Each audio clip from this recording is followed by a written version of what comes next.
Hello दोस्तों, कैसे हैं आप सभी लोग। नमस्कार। आज हम लोग बोर्ड एग्जाम में आने वाले उस क्वेश्चन के बारे में चर्चा करेंगे जो बोर्ड एग्जाम में आएगा, अर्थात हम उसके बारे में आज से प्रैक्टिस करेंगे, मिक्स्ड प्रैक्टिस करेंगे कि हर चैप्टर का क्वेश्चन होगा तो उस प्रत्येक चैप्टर से क्वेश्चन के बारे में देखेंगे कि आज कौन कौन सा क्वेश्चन लिया गया है जो हमारे बोर्ड एग्जाम में आने की महत्वपूर्ण संभावना है। तो जैसे कि आप लोगों ने थंबनेल देखा होगा कि आज का जो टाइटल है कि प्रीवियस ईयर क्वेश्चन, यानी हमारे बोर्ड एग्जाम में जो भी प्रीवियस ईयर क्वेश्चन आ चुके हैं और वो इन साल बोर्ड एग्जाम 2023 में आने वाला है, तो उसी की आज हम लोग प्रैक्टिस करेंगे। तो आइए देखते हैं हमारे साथ पहला क्वेश्चन है कि एक द्विघात समीकरण x² - 2x, एक द्विघात बहुपद है जिस दे रखा है कि x² - 2x - 8 क्या शून्य ज्ञात करना, यानी एक द्विघात बहुपद दे रखा है, इस बहुपद का हमें शून्य ज्ञात करना। अर्थात कहने का मतलब ये हुआ कि x का मान क्या पुट कर दिया जाए, अर्थात x का मान क्या पुट करें कि पूरी द्विघात बहुपद का मान 0 के बराबर हो जाए। तो इस टाइप का क्वेश्चन बनाने के लिए सबसे पहले इस बहुपद को हम लोग मान लेते हैं कि माना कि एक बहुपद था px, बहुपद को px, gx, rx या qx द्वारा सूचित करते हैं। यहाँ से मान लिया बहुपद px बराबर x² - 2x - 8 है, बहुपद px बराबर x² - 2x - 8 है। इसका निकालना है शून्य, तो इसका शून्य निकालने के लिए तो शून्य का मतलब होता है कि किसी भी बहुपद में x का वह मान जिसको पुट करने पर इसका सारा मान 0 हो जाता है, उसे उस बहुपद का शून्य कहा जाता है। तो सबसे पहले यहाँ से शून्य निकालना हो तो जिस भी बहुपद का शून्य निकालना हो उसके बराबर में 0 पुट कर दिया जाता है। अर्थात यहाँ से हम लोग लिख सकते हैं कि चूंकि px बराबर 0, बहुपद px हमने मान लिया था x² - 2x - 8 बराबर 0। इससे आगे हल करेंगे तो यहाँ से हल करने के लिए दो तरीका है, एक तो इसे गुणनखंड विधि द्वारा हल कर सकते हैं या द्विघात समीकरण की सूत्र का प्रयोग करके इसे हम हल कर सकते हैं। तो यहाँ हम लोग फैक्टर विधि से हल करेंगे, यानी गुणनखंड विधि से हल करेंगे। गुणनखंड विधि का मतलब होता है कि कोई भी द्विघात बहुपद है तो उसके फर्स्ट और लास्ट टर्म को मल्टीप्लाई करके बीच वाला टर्म लाना होता है। तो बीच वाला टर्म हम ले आते हैं इस तरह से कि इसको मल्टीप्लाई करेंगे 8 × x², ये हो जाएगा 8x²। इसको दो भाग में तोड़ना है, इस तरह से तोड़ना है कि जोड़ के घटा के बीच वाला टर्म आना चाहिए। इस 8 को लिख सकते हैं हम 4 दूनी 8, डबल x है, एक x यहाँ देंगे, एक x यहाँ देंगे। हमें चाहिए -2x, तो -4x में +2x को घटाएंगे तो -2x आ जाएगा। तो इस तरह से जो मल्टीपल रहेगा इसको तोड़ करके या तो जोड़ के घटा के बीच वाला टर्म लाना होता है। तो यहाँ से ये x², ये 2x को लिख सकते हैं -4x + 2x - 8 बराबर 0। इसे यहाँ से देखना है, दो टर्म का कॉमन लेना है। इसमें कॉमन हो रहा है x कॉमन लेंगे तो यहाँ रहेगा x - 4, यहाँ +2 कॉमन ले लेंगे तो रहेगा x - 4 बराबर 0। अब x - 4 दोनों से कॉमन हो रहा है तो x - 4 हमने दोनों से कॉमन ले लिया, यहाँ बच जाएगा x और यहाँ बचेगा +2 बराबर 0। अब दो नंबर को मल्टीप्लाई करके 0 आ रहा है, अर्थात दोनों नंबर 0 है, यानी यहाँ से लिख सकते हैं कि x - 4 बराबर 0 और x + 2 बराबर 0। तो यहाँ से हो जाएगा x बराबर 4 और यहाँ से x बराबर -2। इस तरह से हमने द्विघात बहुपद x² - 2x - 8 का शून्य निकाल लिया। ये हमारे बोर्ड एग्जाम में आने वाले महत्वपूर्ण प्रश्न है जो हर साल एक क्वेश्चन एग्जाम में कन्फर्म आता है। तो हम वही क्वेश्चन को प्रैक्टिस करेंगे सिर्फ जो हमारे बोर्ड एग्जाम में आने वाला है, यानी लगता है कि आ जानेगा। तो वही कुछ क्वेश्चन अलग अलग छाट के रखा गया है जिसके बारे में आज हम लोग अध्ययन करेंगे। आइए देखते हैं दूसरा क्वेश्चन दिया गया है।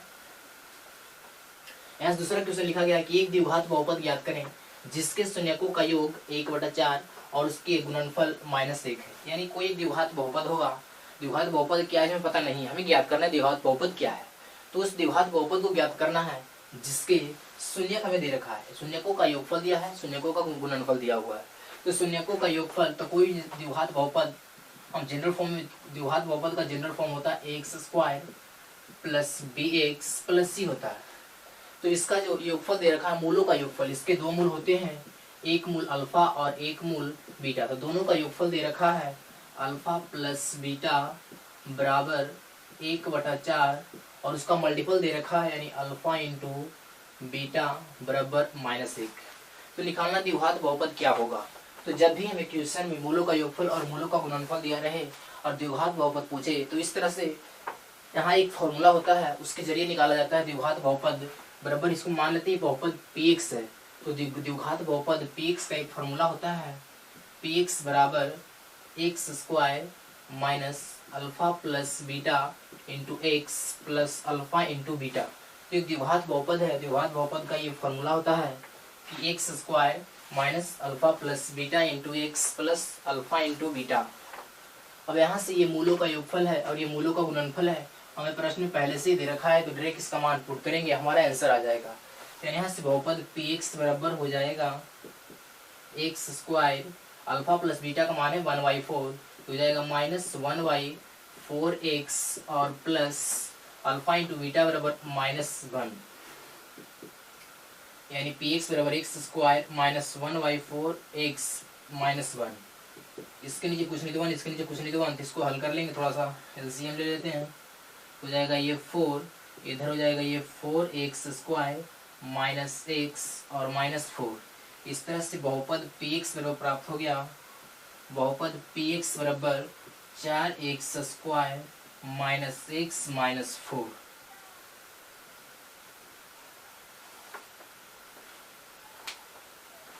चलिए आइए देखते हैं अगला क्वेश्चन।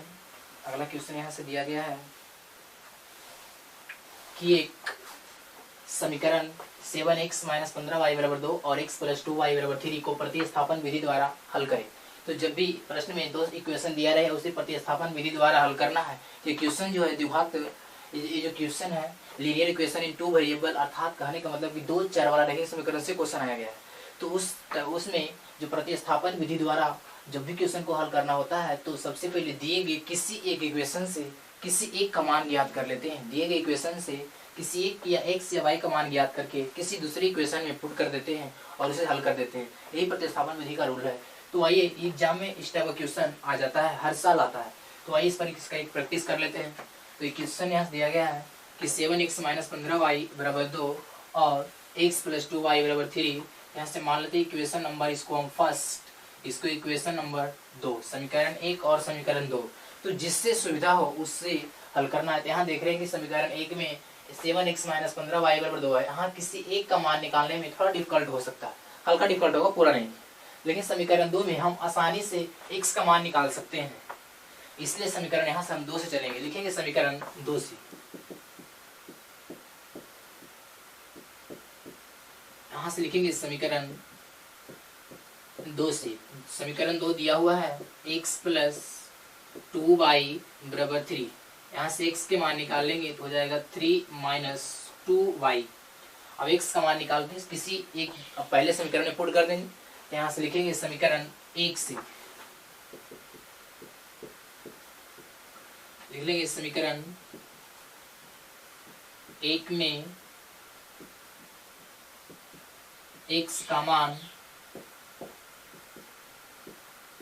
रखने पर, तो समीकरण 1 है 7x - 15y बराबर 2। x का मान यहाँ से आया है तो 7 × 3 - 2y और -15y = 2। यहाँ से इसके आगे हल करेंगे इसे, तो गुना करेंगे तो 21, इधर हो जाएगा 21 - 14y और -15y बराबर 2। ये 21 माइनस हो जाएगा 29y = 2। ये माइनस में इधर आएगा प्लस में और ये प्लस में इधर आएगा माइनस में। तो 21 - 2 बराबर 29y, ये घटाएंगे इधर हो जाएगा 19 बराबर 29y। यहाँ से y का मान निकालेंगे तो y बराबर यहाँ से हो जाएगा 19/29। अब x का मान निकालेंगे तो हमें पता है x बराबर, यहाँ से x बराबर है 3 - 2y, तो लिख लेंगे x बराबर 3 - 2y। तो फिर यहाँ से x बराबर 3 - 2 × y का मान पुट करेंगे तो y का मान है 19/29। तो y का मान पुट कर देंगे 19 और बटा 29।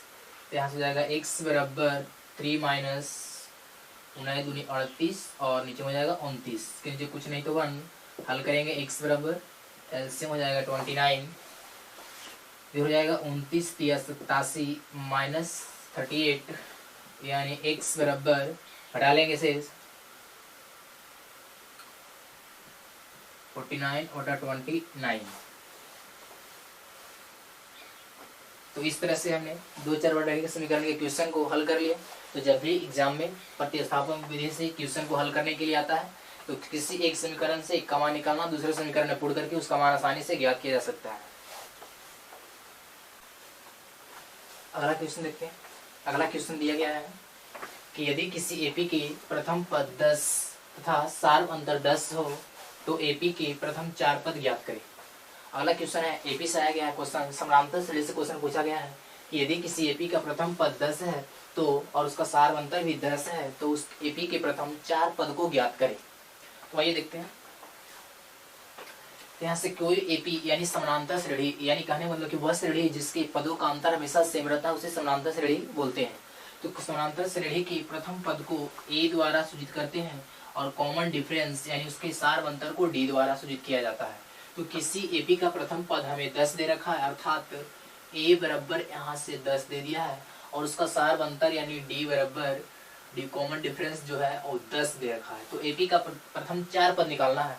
तो जानते हैं हम लोग किसी भी एपी का प्रथम पद ए होता है, किसी एपी का प्रथम पद ए होता है, ए होता है और उसका जो दूसरा पद होता है उसमें कॉमन डिफरेंस जोड़ने पर आता है, यानी दूसरा पद होता है ए प्लस डी। उसी प्रकार तीसरा पद होते हैं ए प्लस 2d। उसी प्रकार चौथा पद होता है A plus 3d plus dot dot dot. Last पद जो निकल के आता है वो होता है A plus n minus 1 into D. इस तरह से एपी का एक सीरीज प्राप्त होता है जिसे हम लोग बोलते हैं एपी का व्यापक रूप बोलते हैं। इस जो सीरीज प्राप्त हुआ इस सीरीज को एपी का व्यापक रूप कहा जाता है, यानी इसका पहला पद ए, फिर ए प्लस डी, फिर A plus 2d, A plus 3d, A plus 4d dot dot dot A plus n minus 1 into D. तो आइए निकालते हैं यहाँ से एपी का सिंपल क्वेश्चन है, तो हल्का क्वेश्चन है जो हमारे एग्जाम में आ जाता है।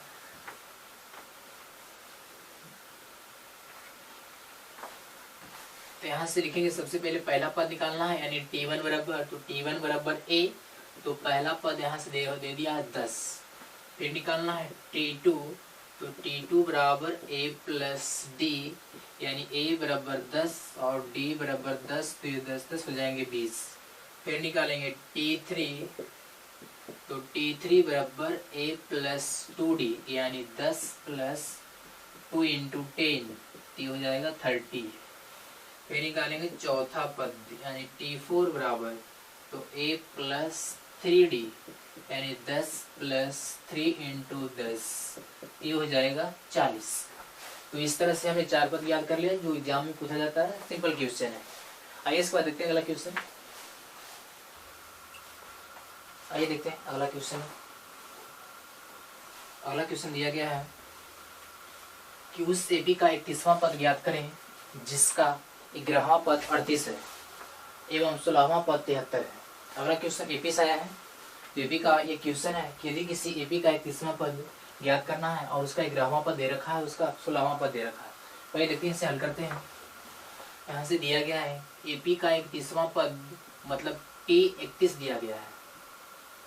31वां पद ज्ञात करना है, दिया गया हमें 11वां पद, तो यहाँ से 11वां पद लिख लेंगे।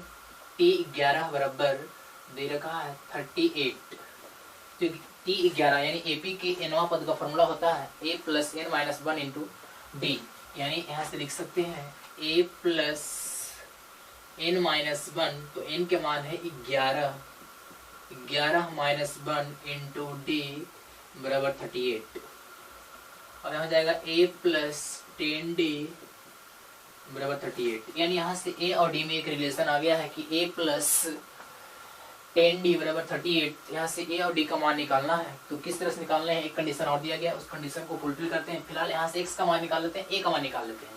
यहाँ से प्लस में धरा जाएगा माइनस में, यहाँ से हो जाएगा a बराबर 38 माइनस 10d। आगे कंडीशन दिया गया है इसका 16वां पद का मतलब T16 बराबर 73 दे रखा है, तो T16 को लिख सकते हैं a plus 16 minus 1 into D बराबर 73, यानी यहाँ से a प्लस 15d बराबर 73। अब यहाँ a का मान पुट कर देंगे, यहाँ ए बराबर है 38 माइनस 10d, यानी ए बराबर 38 माइनस 10d बराबर प्लस 15d बराबर 73। इधर ये प्लस में इधर आ जाएगा माइनस में, यह घटेगा तो आ जाएगा 5d बराबर 73 माइनस 38। यानी यहाँ से 5d में घटा लेंगे, 13 में से 8 जाएगा तो 5 बचेगा, और यहाँ 6 में से 3 जाएगा, 3 बच जाएगा। इसे 5 से काट लेंगे, 7 बार में कट जाएगा, तो यहाँ से d बराबर यहाँ से आ गया 7। तो a का मान निकाल लेते हैं, क्योंकि हमें पता है a बराबर 38 माइनस 10d, तो यहाँ से 38 माइनस 10 इंटू 7 यानी 38 माइनस 70, इसको घटा लेंगे तो 10 में से 8 जाएगा 2 और 6 में से 3 जाएगा 3, यानी माइनस 32। हमें निकालना है इस एपी का 31वां पद, तो 31वां पद यहाँ से निकाल लेंगे, यानी लिखेंगे चूंकि t31 बराबर a plus 31 minus 1 into D, और a का मान हमने निकाल लिया है माइनस 32, और ये हो जाएगा 30 इंटू डी का मान यहाँ से निकाले हैं 7, तो यहाँ से माइनस 32 और प्लस 21, इसे घटा लेंगे तो 10 में से 2 जाएगा 8 और 10 में से 3 जाएगा, तो यहाँ से 7, यहाँ 1, यानी माइनस 178। तो उस एपी का प्लस में होगा, यानी उस एपी का जो 31वां पद होगा वो 178 होगा। आइए देखते हैं अगला क्वेश्चन। यहाँ से अगला क्वेश्चन दिया गया है कि एपी 3, 8, 13, 18 डॉट डॉट डॉट का कौन सा पद 78 होगा। यहाँ से इस एपी का जो लास्ट पद है पूछ रहा है कि इस एपी में कौन सा पद ये 78 निकल करके आएगा, यानी इस जो 78 है इस एपी का कोई भी पद होगा वो पद हमें निकालना है। हम यहाँ से मान लेते हैं कि माना कि एपी का जो nवां पद होगा वो 78 होगा। इस तरह के क्वेश्चन में पहले मान लेना, अर्थात ये जो क्वेश्चन होता है इस तरह से एपी का nवां पद दिया रहता है, वहां से n के मान ज्ञात करना है।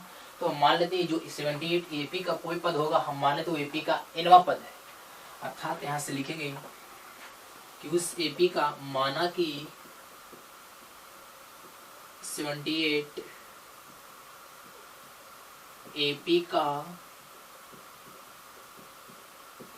nवां पद है, इसलिए यहाँ से लिख सकते हैं nवां पद यानी tn बराबर 78। एपी का पहला पद दे रखा है, चूंकि a बराबर यहाँ से हमें दे रखा है 3, और कॉमन डिफरेंस d बराबर निकालेंगे t2 माइनस t1 यानी 8 माइनस 3 बराबर 5। अब इसे n का हमें मान निकालना है, तो यहाँ से एपी का nवां पद दे रखा है tn बराबर, तो यहाँ से tn बराबर दे रखा है tn बराबर 78। यहाँ से लिख लेंगे tn का formula a plus n minus 1 into D बराबर 78। ए का मान पुट कर देंगे तो ए का मान है 3, n का मान हमें निकालना है n माइनस 1 इंटू डी का मान है 5 बराबर 78। 3 प्लस में इधर आएगा माइनस में, इधर थोड़ा हल कर लेते हैं, यानी 3 प्लस इसको मल्टीप्लाई कर देंगे तो इधर हो जाएगा n माइनस 1 इंटू 5, पहले 3 इधर कर लेते हैं तो 78 माइनस 3, तो n माइनस 1 इंटू 5 बराबर हो जाएगा 75। इससे 5 से काटेंगे कट जाएगा 15 25 75, यानी n माइनस 1 बराबर 15। यहाँ से निकालेंगे तो n बराबर हो जाएगा 15 प्लस 1 यानी n बराबर 16, यानी ये जो 78 है इस एपी का 16वां पद होगा। बस